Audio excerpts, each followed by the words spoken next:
Kadambari silks లో కళ్యాణ గమనీయం cell మార్చి 6 నుండి 19 వరకు ప్రతి 15,000 బ్రైడల్ సారీస్ కొనుగోలుపై ఒక gold coin. Supreme leader Khamenei మృతితో ఇరాన్ రగిలిపోతుంది. తమ supreme leader Ayatollah Ali Khamenei మరణానికి ప్రతీకారంగా ఇజ్రాయెల్ ప్రధానమంత్రి బెంజమిన్ నెతన్యాహు అతన్ని వెంటాడి చంపుతామని ఇస్లామిక్ రెవల్యూషనరీ గార్డ్స్ కోర్ ప్రతిజ్ఞ చేశారు. నెతన్యాహు ఆచూకీ పైన సామాజిక మాధ్యమాలలో పుకార్లు వస్తున్నటువంటి ఈ తరుణంలో ఆయన ఎక్కడ ఉన్నా వదిలిపెట్టబోమని ఇరాన్ సైన్యం హెచ్చరించింది. అతను బతికే ఉంటే అతన్ని వెంబడిస్తాం, పట్టుకుంటాం, ప్రతీకారం తీర్చుకుంటామంటూ ప్రతిజ్ఞలు కూడా చేస్తున్నారు.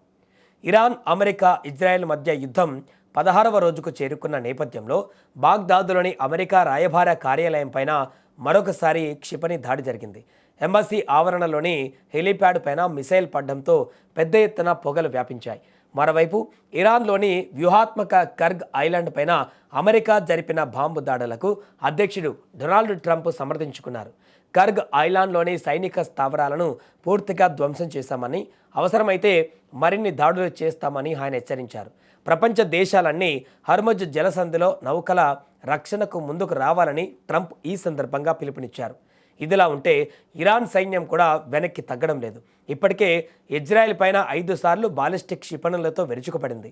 తమ దేశ చమురు క్షేత్రాలపైన దాడి జరిగితే పశ్చిమాసియాలో అమెరికా వాటాలు ఉన్న ప్రతి చమురు కేంద్రాలన్నీ బూడిద చేస్తామని హెచ్చరించారు.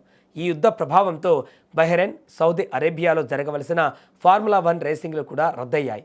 ఇరు పక్షాల వద్ద దాడులు, ప్రతిదాడులు తీవ్రం కావడంతో ప్రపంచవ్యాప్తంగా చమురు సంక్షోభం ఏర్పడుతుందనే ఆందోళన కూడా వ్యక్తమవుతుంది.